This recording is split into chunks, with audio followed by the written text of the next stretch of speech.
ولیال عشر، اور لیال، لیلہ کی جمع، لیلہ کا معنی رات، راتوں کی، عشر 10، 10 راتوں کی قسم، معنی 10 دنوں کی قسم۔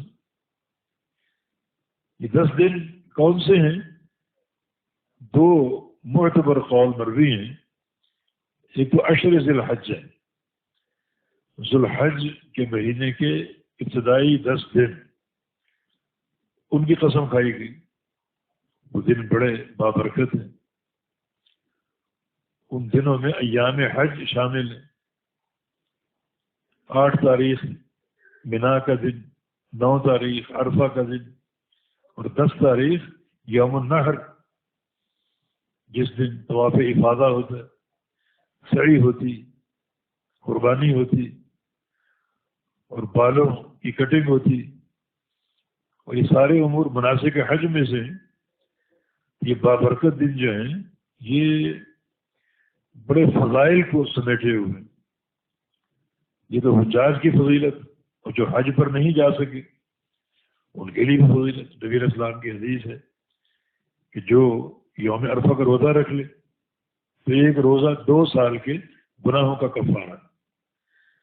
پھر عشر ذی الحج بڑا بابرکت، یا تو اللہ رب العزت نے ان دنوں کی اہمیت کو اور اجاگر کرنے کے لیے ان دنوں کی قسم کھائی۔ نبی علیہ السلام کی حدیث ہے، ما من ایام العمل الصالح فیہن احب الی اللہ من هذه الايام العشر، کہ سال بھر کے جو دن ہیں ان دنوں کی نیکیاں اللہ تعالیٰ کو سب سے بڑھ کر محبوب اور پسند۔ صحابہ نے پوچھا بل الجہاد فی سبیل اللہ، کہ جہاد فی سبیل اللہ سے بھی بڑھ کر؟ فرمایا کہ ہاں، جہاد سے بھی بڑھ کر ان دنوں کی نیکیاں اللہ تعالیٰ کو پسند ہے۔ ہاں، ایک جہاد اس سے مستثنا ہے، اور وہ شخص ہے جو اپنے گھر سے نکلے اپنی جان لے کر اور اپنا مال لے کر، اور پھر گھر واپس کچھ نہ لوٹے، نہ اس کی جان واپس آ سکی نہ اس کا مال واپس آ سکا۔ سواری بھی اس کی جو ہے وہ کاٹ دی گئی، قتل کر دی گئی، اور خود بھی وہ شہید کر دیا گیا۔ یہ جہاد افضل، باقی اور کوئی جہاد ان 10 دنوں کی نیکیوں سے افضل نہیں ہو سکتا۔ یا پھر دوسرا معنی رمضان کا آخری عشرہ، وہ بھی بابرکت دن ہے۔